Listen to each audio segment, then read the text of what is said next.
Jadi 13 tahun Nabi dan para sahabat belajar la ilaha illallah, baru setelah 13 tahun di Madinah muncul ayat-ayat syariat.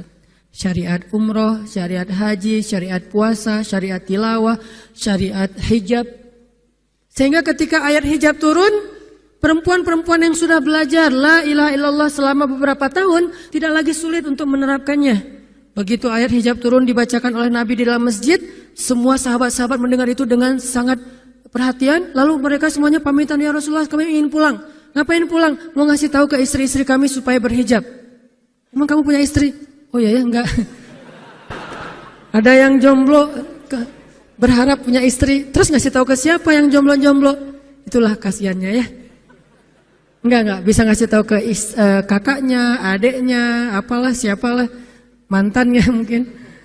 Pulang ngasih tahu ke istri-istri mereka, saudari-saudari mereka, putri-putri mereka, dan perempuan yang mendengar ayat ini dibacakan langsung menutup kepala mereka dengan benda apapun yang ada di tangannya. Mau jemuran, mau baskom, mau apa. Pokoknya pegang apa, tutup langsung.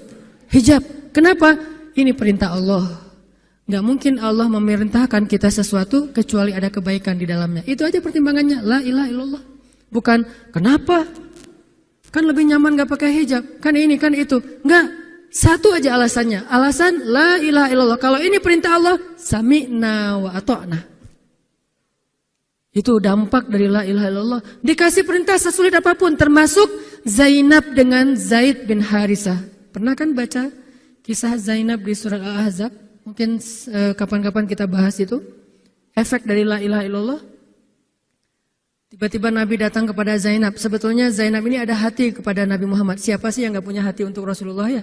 Semua cewek juga pasti mengidam-idamkan pengen jadi istri Nabi. Karena otomatis istri Nabi itu adalah dijamin surga. Siapa yang gak pengen jadi istri Nabi? Di surga nanti punya rumah, satu rumah dengan Nabi. Kan keren banget. Kita bisa jadi tetangga Nabi aja di surga udah keren banget. Apalagi serumah dengan Nabi. Semua cewek juga pengen jadi istri Nabi, termasuk Zainab. Dan itu hal yang wajar. Pas Nabi datang ke rumah Zainab, Zainab udah kegeeran. Nabi bilang kepada keluarga Zainab, saya ingin melamar Zainab. Zainab udah bahagia. Untuk Zaid, untuk Zaid, bukan untuk Rasulullah. Zaid? Siapa Zaid? Anak angkatnya Nabi Muhammad SAW, bekas budak. Mirip-mirip dengan Julaibib. Julaibib itu edisi Madinah, Zaid itu edisi Mekah. Ada dua cowok jomblo yang sama-sama pernah diuji dengan masalah jodoh. Zaid edisi Makkiyah, Julaibib edisi Madaniyah. Dua-duanya jomblo. Dua-duanya orang biasa, gak punya daya tarik. Followersnya gak ada, 0. Bukan selebgram sama sekali. Kata Rasulullah, aku melamar Zainab untuk putraku Zaid bin Harithah, anak angkatnya Nabi. Zainab menjawab apa? Ya Rasulullah, saya gak cinta sama Zaid. Jawaban yang sangat wajar kan? Dan jawaban yang paling sering kita dengar sekarang kan? Maaf ya, aku gak ada perasaan, kita jadi adik kakak aja. Itu kan standar ya? Standar banget lah kayak gitu-gitu. Maaf ya, kita jadi temenan aja. Maaf ya, aku gak ada perasaan apa-apa selama ini. Maaf ya, dan segala macam. Dengan bahasa-bahasa halus tapi nolak intinya. Kenapa gak bilang aja, udah gak usah kesini lagi. Kan jelas sih. Ini dengan bahasa, ya Rasulullah, aku tidak cinta kepada Zaid. Karena cinta juga pertimbangan yang penting. Dan Nabi juga tidak mengizinkan kita menikahkan putri kita dengan seseorang yang putri kita tidak berkenan dengannya. Tetap harus ditanya, ya Rasulullah, saya tidak cinta dengan Zaid. Turun ayat. Katakan kepada orang-orang yang beriman, laki-laki dan perempuan. Kalau Allah sudah memerintahkan sesuatu, tidak ada kalimat yang keluar dari lisan mereka kecuali sami'na wa ata'na. Nabi bacakan ayat ini kepada Zainab. Zainab mendengar, ya Rasulullah, Allah yang menyuruh ini. Ya kata Rasulullah, sami'na wa ata'na. Kebayang gak tuh? Efek dari apa? La ilaha illallah. Jadi la ilaha illallah itu bukan cuma kalimat zikir, bukan cuma kalimat doktrin ideologi, bukan cuma masalah teologi secara teoritis, bukan. Ini dampaknya kepada akhlak, dampaknya kepada ibadah, dampaknya kepada banyak pilihan hidup dari la ilaha illallah. Orang kalau nggak baik la ilaha illallah pasti susah memilih pilihan-pilihan dalam hidupnya. Kalau tidak baik la ilaha illallah pasti susah untuk berperangai, sabar, memaafkan. Itu semuanya ada hubungannya dengan la ilaha illallah. Sama kayak Abu Bakar, ketika dia sakit hati kepada orang yang memfitnah anaknya, dia cari tahu siapa orang yang pertama menyebar hoax tentang Aisyah, ketahuan, dilaporin, diperkarakan sama Abu Bakar. Tiba-tiba turun ayat dari Allah, janganlah orang yang memiliki kelebihan harta di antara kalian bersumpah untuk tidak lagi membantu saudaranya gara-gara sakit hati. Hendaklah dia berlapang dada dan memaafkan. Itu perintah Allah, berlapang dada dan memaafkan. Terus konsekuensinya apa? Balasan janji Allah apa? Ala tuhibbuna ayyaghfirallahu lakum? Tidakkah kamu suka jika Allah memaafkan juga kesalahan-kesalahan kamu? Jadi deal-dealannya dengan Allah, bukan dengan makhluk. Enak aja saya maafin dia, untung di dia, rugi di saya. Enggak. Kalau kita transaksinya dengan makhluk, kita rugi. Tapi kalau kita transaksinya dengan Allah, kita untung. Libatkan Allah dalam urusan kita. Dan ini gak mungkin kita lakukan kalau gak baik. La ilaha illallahnya. Allah nawarin kepada Abu Bakar, ala tuhibbuna ayyaghfirallahu lakum? Tadinya Abu Bakar kesel banget sama tuh cowok.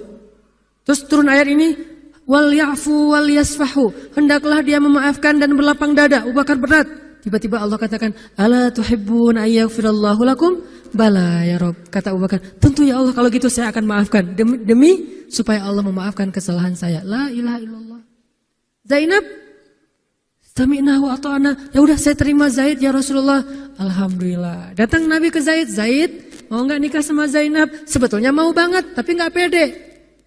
Zaid takut Zainab nanti jadi terpaksa menikah dengan Zaid, jadi nggak nyaman. Zaid juga nggak mau menyulitkan Zainab. Ya Rasulullah, saya nggak pantas untuk Zainab. Kata Zaid, dibacakan lagi ayat ini. Ya Zaid, ini perintah Allah. Oh gitu ya Rasulullah. Sami'na wa ata'na. Buat Zaid sih gampang lah ya.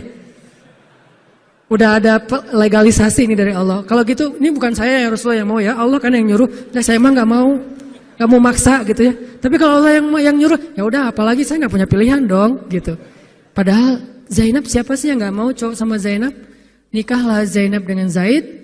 Dan yang menjadi semacam khutbah nikahnya adalah Rasulullah SAW. Kebayang gak Zainab tuh punya hati ke Rasul, tapi Rasul yang mengkhutbahi nikah Zainab dengan orang yang Zainab gak cintai. Kebayang gak perasaan Zainab tuh? Ketika akad nikah, Nabi jadi saksi.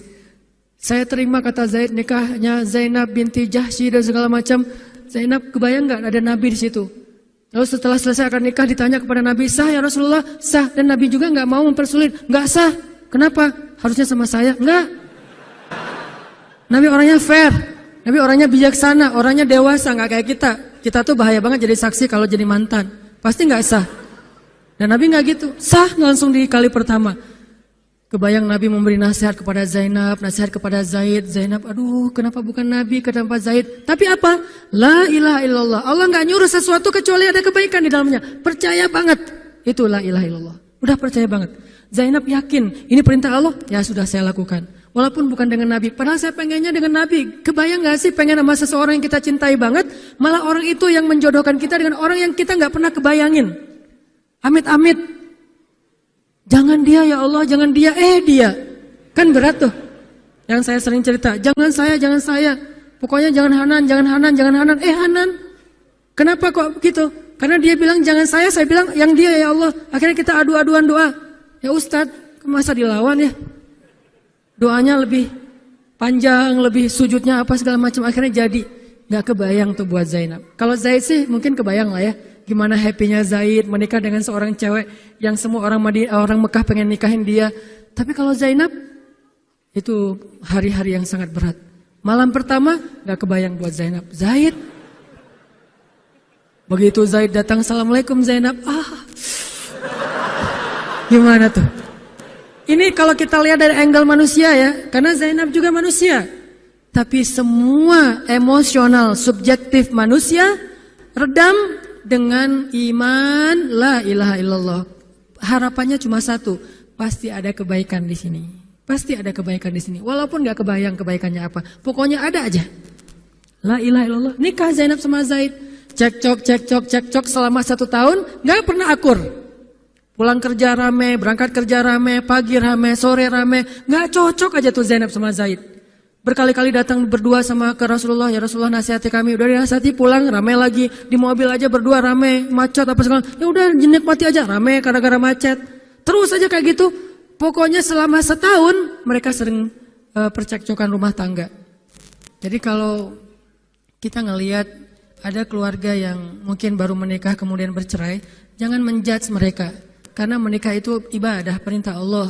Itu lebih baik daripada tidak menikah tetapi sudah melakukan banyak perbuatan dosa. Walaupun akhirnya nauzubillah ada hal-hal di luar dugaan, maka la'allahu khair, mudah-mudahan ada kebaikan. Mereka berani menikah muda aja kita harus acungkan jempol. Mereka berani menikah muda aja kita harus respect. Kan saya sering bilang no judgment, respect to other kan. Berani mengambil keputusan menikah muda, baru berhijrah udah langsung menikah. Itu bukti dari iman. Kenapa kita menjudge seolah-olah kita lebih baik dari dia? Emangnya kita berani melakukan hal yang mereka lakukan? Gak berani buktinya.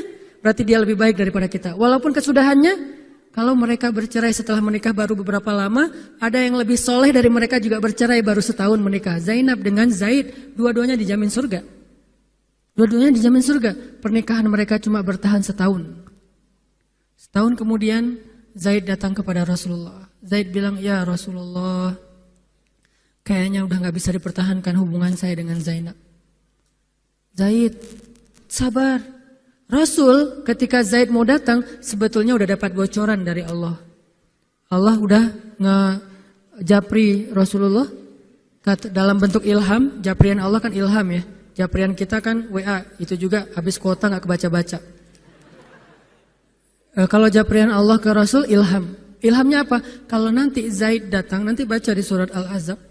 Kalau nanti Zaid datang kepadamu meminta nasihat tentang Zainab, bilang kepada Zaid, ceraikan istrimu. Kalau udah diceraikan, nanti kamu nikahi Zainab. Ini perintahnya juga berat buat Nabi nih. Kebayang gak sih anak angkat kesayangan Nabi yang selama ini baik banget sama Nabi, tiba-tiba dia punya masalah dengan istrinya, disuruh cerain dengan niat kalau udah cerai nanti dia yang nikahin. Kan gak kebayang tuh buat Nabi. Ditambah lagi Nabi itu orangnya ra'afah banget, sangat gak enakan. Kita aja gak tega kayak gitu. Emang ada yang tega kayak gitu? Gak tega kan? Zainab mantan kita sih. Sekarang cowok itu datang ke kita, suaminya Zainab. Ustadz, gimana nih Zainab, perlu saya pertahankan? Emang kalian dari awal udah gak cocok, cerai aja deh. Kenapa? Entar lagi gue mau nikahin Zainab. Gak kebayang kan? Kok Ustadz ngomong kayak gitu? Dapat ilham. Berat kan? Nabi itu kayak gitu loh, kondisi emosional beliau yang zulzilu, terguncang. Gimana nih caranya? Saya nggak enak banget, nggak tega banget sama Zaid. Kebayang wajah Zaid polos gitu. Ya Rasul gimana nih? Aduh, mau dibilangin ceraikan aja nggak tega. Mau dibilang pertahan tapi Nabi bilang suruh cerai, Allah suruh ceraikan. Akhirnya Nabi memilih emosionalnya, bukan perintah Allah. Wahai Zaid, tahan istrimu, jangan ceraikan. Padahal kata Allah suruh ceraikan. Lihat beratnya Nabi waktu itu. Akhirnya Zaid pulang, gitu ya Rasul. Ya, pulanglah Zaid. Nabi gak enak banget sama Allah. Terus akhirnya Zaid sampai ke rumah. Namanya Allah yang nyuruh kan gak bisa dirubah ya. Kun fayakun. Cerai juga tuh, walaupun Nabi bilang sudah bertahan. Allah marah kepada Nabi. Kata Allah, kamu merasa gak enak kepada manusia, tapi kamu merasa enak kepada saya. Diadu oleh Allah tuh coba, emosional. Nabi langsung sujud, ya Allah ampuni saya benar-benar, saya tahu saya gak enak sama Allah, tapi juga saya gak tega sama Zaid. Kebayang gak sih ya Allah wajah Zaid yang polos kayak gitu, disuruh cerain terus saya nikahin istrinya. Gimana perasaan Zaid? Wahai Muhammad, kamu merasa gak enak kepada manusia, tapi enak kepada saya Muhammad. Astagfirullah ya Allah, minta ampun Nabi semalaman. Ini benar-benar gak kebayang sama Nabi. Tapi Allah pengertian lah, tahu Allah, Nabi itu bukan mau gak taat sama Allah, cuma emang gak tega banget sama Zaid. Akhirnya Allah ngambil keputusan sendiri, Zaid cerai dengan Zainab. Setelah selesai masa iddah Zainab, Allah katakan, Muhammad sekarang datang kepada Zainab, lamar Zainab. Dengan berat hati Nabi, tok pelan gitu, berharap gak dibukain pintu. Langsung udah ditunggu ternyata sama Zainab. Eng gitu, bukain pintu. Pas Nabi datang, Assalamualaikum, Waalaikumsalam gitu. Zainab udah punya firasat. Nabi mengatakan, Zainab, ada perintah dari Allah. Apa ya Rasulullah? Sami'na wa ata'na. Belum juga dikasih tahu. Sami'na. Allah menyuruh saya untuk melamar kamu Zainab. Untuk siapa ya Rasulullah? Curiga kan? Jangan-jangan orang lain lagi nih. Untuk siapa ya Rasulullah? Untuk saya. Masya Allah gitu. Cuman Zainab kan gengsi gitu lah. Masa cewek harus teriak-teriak gitu kan ya? Oh gitu. Padahal masuk ke dalam kamar. Wah gitu ya. Gigit jari apa, gaya-gaya cewek lah ya. Oh gitu, ntar ya saya pikir-pikir dulu. Saya istiqoroh dulu, Nabi diistiqorohin. Udah diterima, sami'na wa ata'na. Dan inilah khair, kebaikan yang diharapkan oleh Zainab. walaupun gak pernah terbayang, gak mungkin dong Zainab berpikir akan cerai setelah setahun kan? Tapi dia hanya yakin Allah tuh gak mungkin nyuruh sesuatu yang gak ada kebaikannya buat kita. Gak mungkin. Mustahil. Karena Allah gak pernah zalim kepada hambanya. Kenapa Allah kok muter-muter dulu kayak gitu? Allah pengen lihat Zainab itu menikahi Muhammad karena Allah atau karena dirinya sendiri. Kalau karena Allah, coba yang selain Muhammad berani gak? Ternyata berani. Karena itu dia menjadi layak untuk Muhammad. Kalau dia nggak menerima Zaid, mungkin Zainab tidak akan pernah jadi istri Nabi karena tidak layak. La'allahu khair. Ini buah dari la ilaha illallah. Begitu juga yang masih culun-culun, yang mungkin badannya belum kebentuk, yang jerawatan misalnya kayak gitu, tiba-tiba memimpin pasukan militer yang jumlahnya ribuan, yang barisan pertamanya kibarus sahabah, sahabat-sahabat senior, as-sabiqun al-awwalun minal muhajirin wal ansor. Termasuk siapa di dalamnya? Abu Bakar dan Umar. Kebayang gak tuh? Memimpin pasukan yang di belakangnya itu Abu Bakar dan Umar. Maju! Abu Bakar dan Umar. Ya, maju. Usama. Kebayang Usama yang nyuruh. Abu Bakar. Segaya. Umar maju. Zaid, anaknya Zaid. Tapi tidak ada yang bisa membantah. Kenapa? Itu wasiat Nabi sebelum wafat.